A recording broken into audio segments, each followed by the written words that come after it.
격주 월요일마다 축구 이야기 해보는 시간입니다. K리그 이야기 해줄 두 분 모셨습니다. 축구 전문가 박종윤 평론가, 축구 준 전문가 손수호 변호사 나왔습니다. 어서 오십시오. 안녕하세요. 예, 고정 출연하는 김한 해설위원 어디 갔습니까? 제주도에서 지금 행사를 뛰고 있는 걸로 알고 있습니다.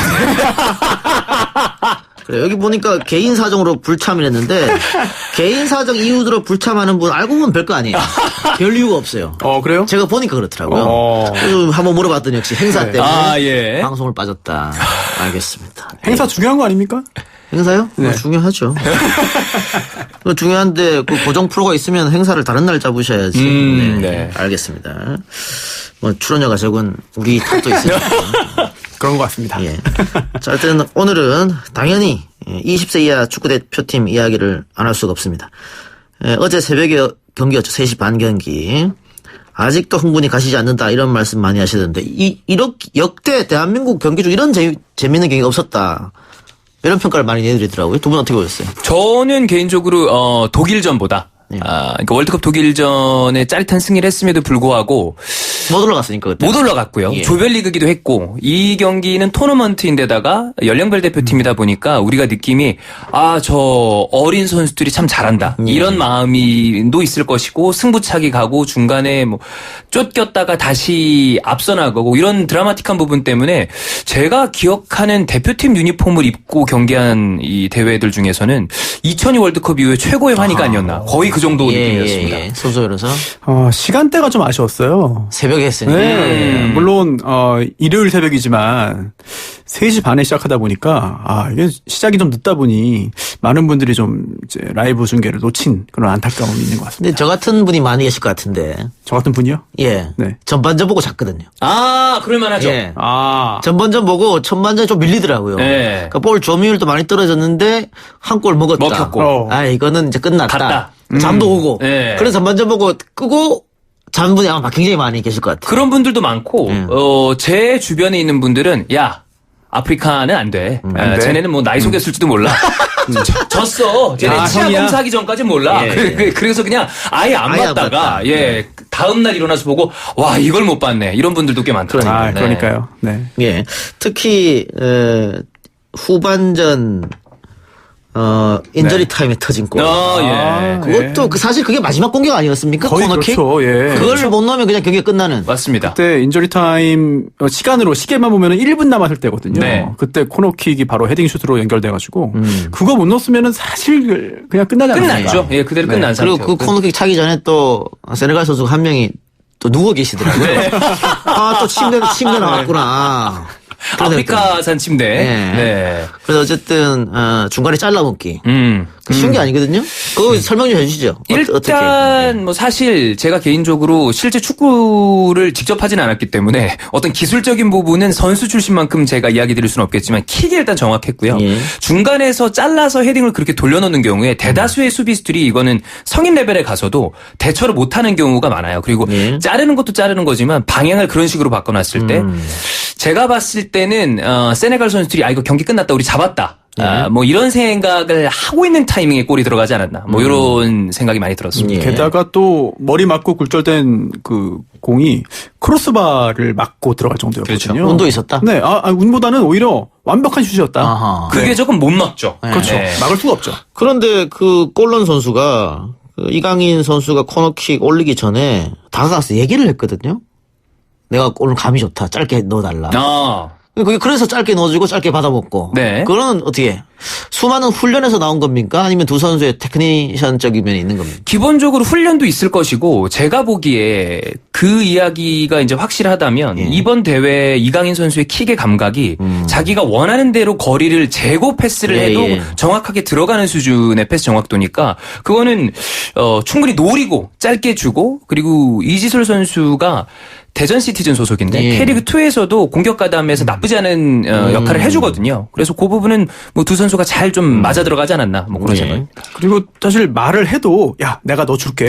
네가 뛰어들어가서 안 돼요. 그 지점으로 너 저쪽으로 뛰어가면 내가 공 줄 거니까 헤딩 딱 하면 돼. 해도 안 되는 게 그렇죠. 사실 그게 보통이죠. 근데 그걸 해냈다는 게 대단합니다. 어린 선수들이. 그게 이제 어제 이강인 선수의 첫 번째 택배였었고 그 다음에 또 마지막 필드골 세 번째 넣을 때도 역시 기가 막히게 역시 이강인이 스루 패스 찔러줬어요. 그러니까 이강인 선수가 소속팀 발렌시아에서는 사실 보여주는 퍼포먼스와 사람들의 기대 대비 조금 못 뛰어요. 성인 대표팀에 차출이 되고 왔다 갔다 하는데도 못 뛰는 이유가 원래 그 소속팀에서의 감독이 그 포메이션을 좋아하지 않습니다. 미드필더 3명이 있는 포메이션을 좋아하는데 이 감독은 주구장창 4-4-2를 쓰거든요. 그래서 그 패스를 좀 못 보여줬을 뿐이지 킥의 정확도는 워낙에 좋은 선수이기 때문에 그 역시 조용욱이 쇄도를 했고 거기다 딱 맞춰서 줬다. 조용욱도 원래 별명이 요즘에 약간 부진해서 슈팅 햄스터로 변해서 예전에 슈팅 몬스터였거든요. 예. 네, 그래서 그 역시 슈팅 좋았고. 네. 예, 그걸 논스톱으로 때렸다는 게 그렇죠. 의미가 있는 것 같아요. 네. 한 번 또 쳤으면 또 안 들어갔을 잘못하면 수도 있을 건데. 길어가죠.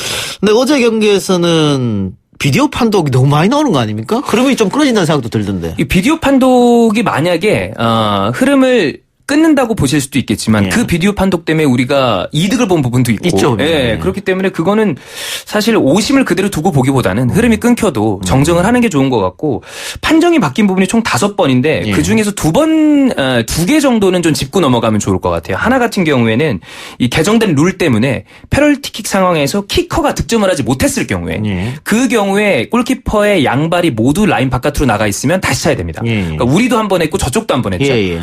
근데 경고는 무조건 주는 겁니다. 경고 줘요. 아, 네. 무조건. 네. 그러면은 두 번째 경고 받고 바로 퇴장당하는 경우도 많이 나올 수 있겠네요. 굉장히 조심해야죠. 아하. 그래서 그 부분이 큰 변수가 될 수가 있고 만약에 이 룰에서 경고를 받지 않기 위해서는 발을 한쪽 대고 있어야 됩니다. 아. 한 발이라도 라인 위에 대고 있는 상태에서 나머지 발은 움직여도 큰 문제가 없다. 그리고 슈팅이 만약에 득점이 됐을 경우에는 둘 다 나와도 상관없어요. 근데 이게 득점이 되지 않았을 경우에 그 부분을 체크를 해봐야 될 것이고 그다음에 박스 안 핸드볼 상황에서 만약에 공격하는 쪽에서 공이 손에 맞았다. 그거는 뭐 고의성 여하를 불문하고 무조건 핸드볼 파울입니다. 이것도 개정된 룰인데 만약에 수비하는 상황이라면 수비수의 이 팔 쪽에 공이 맞았다면 그 부분은 예전과 마찬가지로 고의성도 판단하고 주심의 잔행이 들어가는 거죠. 네. 알겠습니다. 첫 번째 우리가 얻은 PK 같은 경우에는 네. 대부분이 못 봤을 겁니다. 왜냐하면 공 따라가다 보니까 네. 공하고 상관없는 지역에서 일어났거든요. 나중에 카메라 보니까 야 저렇게 대놓고 밀었어. 예. 네, 네, 완전 밀었잖아요. 네. 네. 그거 PK 얻었고. 그 세나 선수는 사실 그거 하나 때문에 오히려 경기에 젖는 그런 경우가 났는데 왜 밀었대요? 공하고 상관없는 지역에서? 그게 인터뷰 한번 해야 될 것 네. 같아요. 그렇게 생각보다 전혀 제가 보기에는 VAR에 대한 생각을 생각보다 선수들이 안 하는 것 안 하고 같아요. 있다. 안 걸리겠지. 근데 나중에 보면 거의 다 보이거든요. 그렇죠. 그러니까 90분 내내 이 비디오 판독룸에서 야, 쟤 밀었으니까 봐라. 라는 얘기를 할 수 있는데 K리그 선수들은 이거를 이제 2시즌째 하고 있으니까 그렇죠. 익숙한데도 불구하고 왜 저러지 하는 장면이 나오잖아요. 네. 근데 다른 선수들은 아마 이거 지나갈지도 몰라라는 생각을 제가 보기에는 은연중에 하지 않나. 사실 일본과의 경기에서도 일본 선수들이 이 VAR로 본인들의 골이 취소된 후에 우왕좌왕하고 정신적으로 혼란에 빠졌다. 맞아요. 이런 일본 스포츠 전문지 기사도 있었거든요. 네. 세레머니 하고 그때 체력 다 빠졌어요. 네. 그 과거에 남미 선수들하고 우리가 붙으면 남미 선수들은 다혈질이기 때문에 그걸 이용하면 좋다 이런 맞아요. 생각이 있었거든요. 이번에도 그런 경우가 아닌가 싶기도 해요. 에콰도르도 이제 남미 4강 아니겠습니까? 예. 4강에서. 근데 그때도 제가 봤을 땐 약간 이용해라.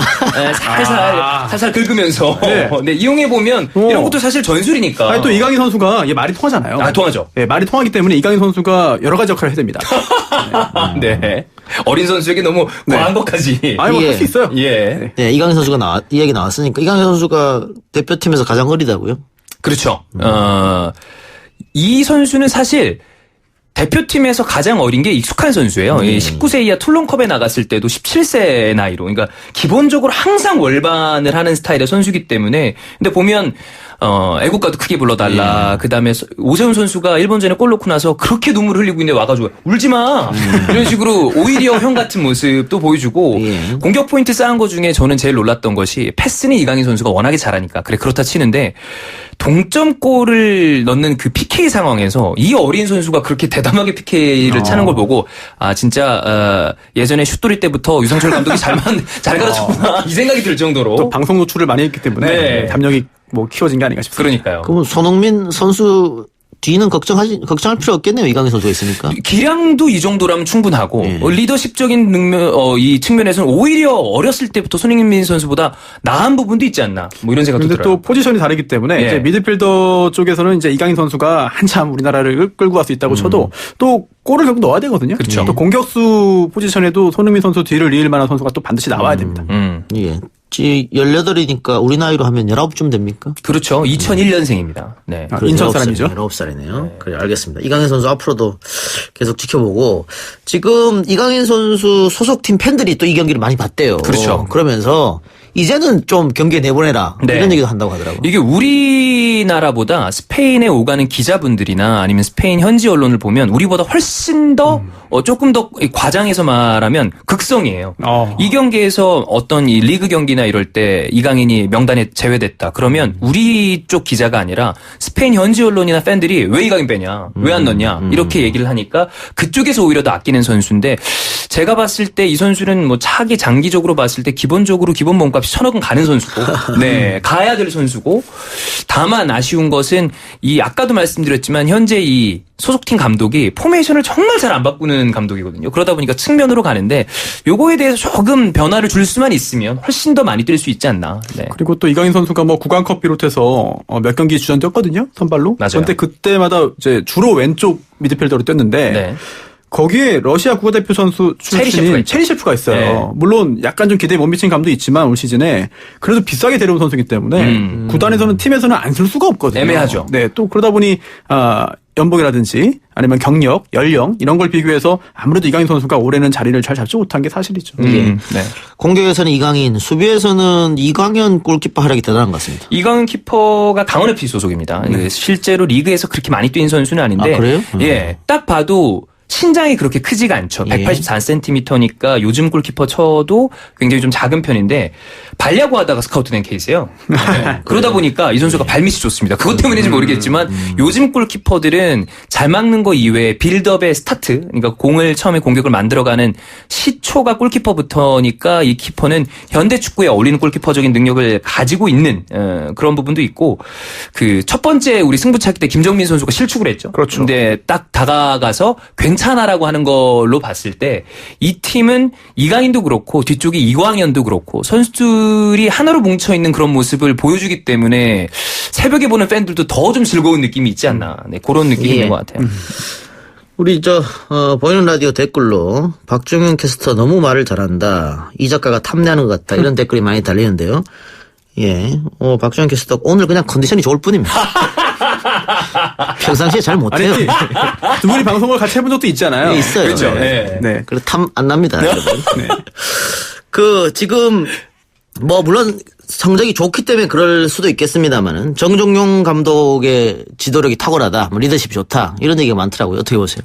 정종용 감독의 리더십은 사실 저도 조금 놀란 것이 이전에는 보통은 코치, 수석 예. 코치 그리고 대행으로 역할을 하다가 감독으로 올라선 케이스죠. 감독으로 올라선 다음에도 주로 정종용 감독을 따라다녔던 것은 카리스마가 좀 부족하지 않나. 약간 무색무취하다. 예, 예. 이런 얘기가 강했었는데 이거는 조금 과장을 보태자면 제가 대표팀 유니폼을 입고 있는 축구 이 연령별까지 모두 합쳐서 팀들 중에 이런 토너먼트 단기 중요한 대회 나가서 포인트로 전술을 바꿔서 그게 통하는 우리 대표팀은 저는 처음 본 것 같아요. 백4에서 백3로 바꾸고 이 경기에 플랜이 안 통한다 싶으면 후반전에 공격적인 전술로 바꾼다거나 윙어를 투입한다거나 이 선수의 위치를 살짝 바꿔준다거나 그런 그 포인트들이 모두 다 경기에 녹아들고 결과를 바꿔내니까 사실 선수를 묶어내는 여러 가지 카리스마는 이전에 우리 감독들도 좋은 평가를 받았었는데 전술적으로 이렇게 포인트적인 역량을 보여주는 감독은 제가 기억하기로는 잘 없습니다. 예. 그래서 더욱더 좀 예. 열광적으로 지지를 받지 않나. 네. 특히 지금 박정현 평론가 이야기한 대로 감독이 좀 판을 바꾸기 위해서는 선수를 교체 투입하거나 아니면 포메이션을 바꾸거나 이게 크게 두 가지로 볼 수 있는데 이번 대회의 특성상 우리 선수 중에 이제 교체 멤버로 들어가서 판을 바꿀 만한 선수가 많지 않아요. 맞아요. 많지 않아요. 수도 적고 그런데 그런 상황에서도 선수를 투입할 때마다 뭔가 변화를 실제로 이끌어내고 있거든요. 이런 부분은 분명히 좋은 평가를 받을 부분인 것 같아요. 예. 그리고 지금 경기를 보면 우리가 전반전보다는 후반전에 굉장히 잘하거든요. 네. 그것도 감독의 전술이다. 완전히 예. 그럴 수 있죠. 네. 왜냐면 이게 마지막 조잖아요. 그러다 보니 체력적인 한계가 분명히 와요. 왜냐면 계속해서 토너먼트에서 16강, 8강, 4강 붙는 상대하는 그 상대팀보다 휴식일이 적어요. 조금씩 적어요. 그렇기 때문에 전반전부터 맞불을 놔서 체력전으로 가기에는 상당히 큰 부담이 있고 위험이 있거든요. 네. 이런 부분도 감독이 계속 고려하는 예. 것 같습니다. 뭐 우스갯소리로 우리가 비디오 판독에서 좋은 결과가 나오는 것은 감독이 정정용이니까. 정정한다. 누구의 우스갯소리입니까? 혹시 본인의 우스갯소리입니까? 네, 실망할 뻔했어요. 인터넷에 있더라고요. 네. 감독 이름이 정정용이니까 네. 정정을 잘한다 그래서 네. 그런 얘기도 있습니다만. 자, 중요한 것은 이제 4강입니다. 우리가 83년 박종환 축구로 4강 한번 갔고 36년 만에 4강인데 여기서 이러면 이제 결승 아니겠습니까? 네. 그런데 당시에 83년도에는 4강 상대가 브라질이었어요. 브라질. 네. 1대2로 패했는데 자, 이번엔 에콰도르다. 그때보다는 그러면 대진운이 낫지 않느냐? 어떻게 보십니까? 뭐 이름값만 놓고 봤을 때는 당연히 보다 나은 편이고 에콰도르는 사실 우리가 얼마 전에 평가전에서도 이긴 바가 있었고요. 1대0으로? 예, 1대0으로 이긴 바가 있었고 에콰도르가 조별리그를 보면 이탈리아, 일본에 이어서 그러니까 3위 이쪽은 와일드카드로 올라온 거죠. 그러다 보니까 우리가 이겼던 상대들 세네갈이나 일본으로 놓고 봤을 때 비교 우위를 가지는 팀은 아닌 것 같아요. 그래서 해볼 만한 팀인 것은 분명하고 이 팀의 특징을 보면 이 팀도 우리랑 같이 우리가 주 전술이 3명의 수비수 3백이었는데 이 팀도 백스리입니다. 그리고 실점이 적은 팀이기 때문에 역시 이강인의 킥이나 전방에서 오세훈, 조용욱 그리고 뭐 전세진 이런 선수들이 좀 중요할 것으로 보이고 요 선수들이 경기를 쭉 보다 보면 과감하게 중거리 슈팅을 잘 때립니다. 예, 호세 시푸엔테스라는 선수가 지난 경기에서 또 득점을 했었고 그다음에 지금까지는 대회 득점이 없는데 캄파냐라는 선수가 어린 선수인데 이 선수가 남미 요 챔피언십에서 득점왕이거든요. 이런 선수들 그냥 과감하게 공간 열리면 슈팅을 때리니까 특히 우리 미드필더 라인에서 김정민이라거나 정호진 그리고 어제 나왔던 선수 뭐 박태준 이런 선수들이 중간부터 조금씩 압박을 해서 슈팅을 방해하지 않으면 그 슈팅이 그냥 그대로 꽂힐 가능성이 있다. 그 부분을 좀 주의를 해야 될 것 같아요. 실제로 에콰도르가 전형적인 그런 남미식 아기자기한 기술 축구를 구사하는 그런 팀은 아니에요. 원래 맞아요. 생각보다 파워풀합니다. 성인 네. 대표팀도. 그래서 약간의 그 큰 체격을 위주로 해서 좀 선 굵은 남미에서는 상당히 선 굵은 축구를 하는 팀이거든요. 근데 성인 대표팀과 마찬가지로 20세 이하 팀도 역시 비슷한 그런 팀 컬러를 보이고 있고 따라서 박평론가의 이야기대로 어디서 터질지 모르는 그런 과감한 슈팅까지 항상 경기를 해야 될 것 같습니다. 그리고 또 조별리그에서 에콰도르가 일본과 같은 조였잖아요. 맞아요. 근데 비겼어요. 네. 네. 물론 경기 내용을 보면은 일본보다 좀 더 좋은 그런 경기를 하긴 했지만 결과적으로 일본과 비긴 그 성적을 냈거든요. 네. 그렇다면 우리가 잡지 못할 이유가 없다. 그럼요. 자신감 갖고 가면 된다. 이렇게 생각합니다. 평가전에서 우리가 1대0으로 이겼습니다만 그때 에콰도르와 지금 에콰도르는 다르다 이런 얘기도 있더라고요. 아무래도 당연히 이제 평가전과 대회 들어갔을 때 차이가 있고 그다음에 선수 구성도 약간의 뭐 변화가 있는데 기본적으로 이쪽도 청소년 월드컵 4강 처음이거든요. 뭐 우리가 절대 이기지 못할 팀이다 이렇게 보기는 어렵고 다만 이전 팀들과는 다르게 우리가 지속적으로 계속해서 체력적인 이 피로도가 누적이 되고 있는 상태고 우리가 8강 세네갈전 때문에도 사실 이동 거리가 400km가 넘었습니다. 그 부분을 제일 좀 우리는 주의를 해야 되지 않나. 뭐 게다가 4강 출전 팀들 중에 유일하게 8강에서 연장전 다 하고 올라왔거든요. 이런 맞아요. 부분은 더더욱 문제가 또 생길 수 있죠. 자, 결과 예상 갑시다. 저는 2대1 승리 보겠습니다. 예. 1대0 승리 보겠습니다. 1대0 승리. 네. 다음 주에 보면 알겠죠. 누가 맞는지. 아니 이도현 작가도 하세요. 저요? 예. 솔직하게. 질 것 같으면 진다고 하세요. 예. 예측 말고 그냥 생각하시는 대로. 네. 전 2대0 갑니다. 진다고? 이긴다고. 그래요. 예, 하나만 더 하고 저 한국 대 호주 이야기 해보죠. 저 이강인 선수가 그러면 A 대표팀에 들어갈 가능성은 어떻게?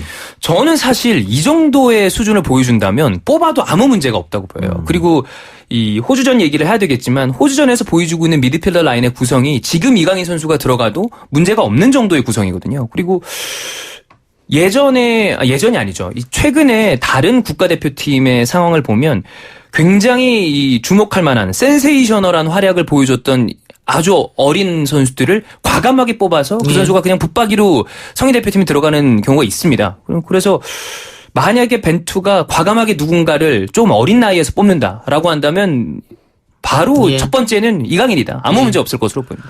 근데 과거 차범근, 이동국, 이천수 이런 선수들도 보면은 뭐 지금 이강인 나이쯤 돼서 국가대표 뽑혔거든요. 맞습니다. 그러니까 못할 건 없다 그런 생각 네. 들고요. 지금 A팀에서 경기를 뛴다고 하더라도 최연소도 아니에요. 맞아요. 그렇죠. 예. 예. 예. 자, 지난주 우리나라와 호주의 국가대표 평가들이 있었는데 1대0 승리는 했습니다만 좀 답답했다 이런 평가가 많더라고요. 박정윤 평론가가 할 말이 많을 것 같아요. 저는 개인적으로 많이 좀 답답하게 봤어요.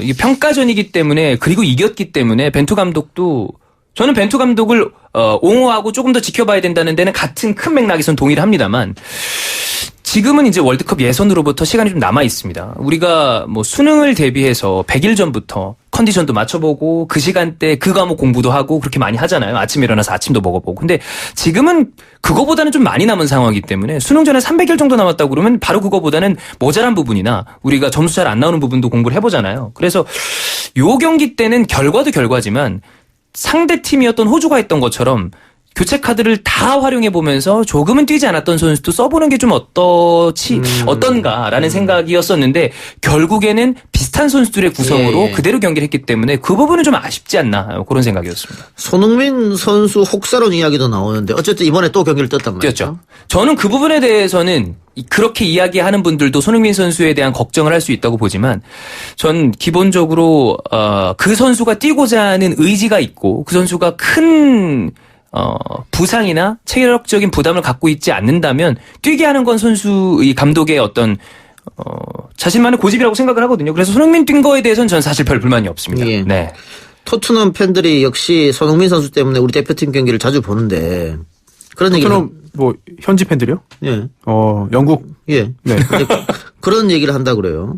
손흥민 보려고 대표팀 경기를 보는데 한국 대표팀 경기를 황의조가 맨날 골 넣는다. 아, 그렇게 황의조 골 넣어서 그렇게 탐나면 황의조도 데려가라.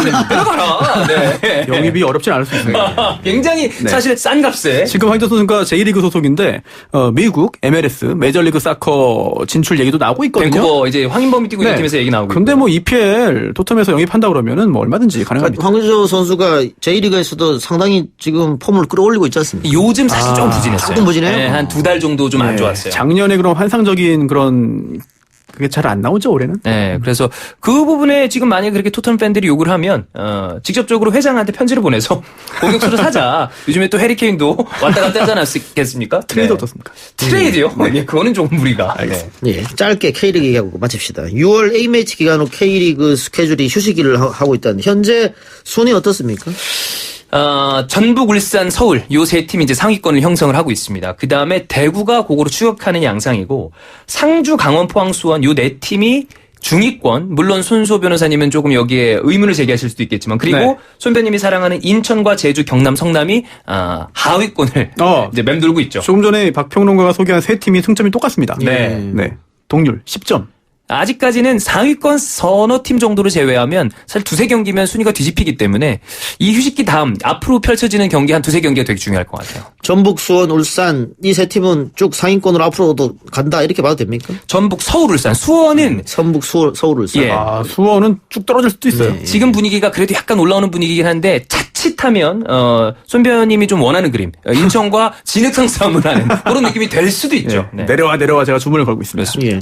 이번 주말 라이벌 매치가 펼쳐진다고 하는데 어떤 경기입니까? 슈퍼매치 있고 동해안 더비 있습니다. 슈퍼매치는 서울대 수원이고요. 동해안 더비는 울산대 포항인데 울산이 완전히 지금 농익은 모습인데다가 포항은 쫙 감독 교체한 다음에 올라오다가 지금 주춤하고 있거든요. 그래서 그 부분이 좀 재미가 될 것 같고 슈퍼매치는 최근에 다시 재미가 올라왔는데 이 경기가 특이한 것이 항상 이 경기 근처에 분위기가 안 좋던 팀이 이 경기를 잡아가요. 예. 네, 그래서 그 부분에 대한 기대를 하시는 팬들이 있을 겁니다. 예. 오늘 두 말씀 여기까지 듣겠습니다. 수고하셨습니다. 고맙습니다.